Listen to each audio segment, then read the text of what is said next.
How to fix fail to send message on Instagram in iPhone. So let's start the video. First of all, for fix this problem, firstly open Instagram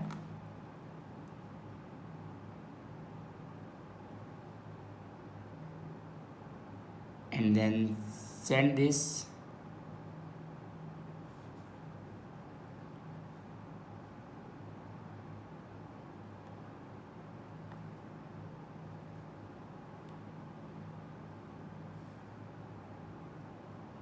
Now here you can see it will send, and if it doesn't send your message, fail to send message, then simply click on account and then click on follow.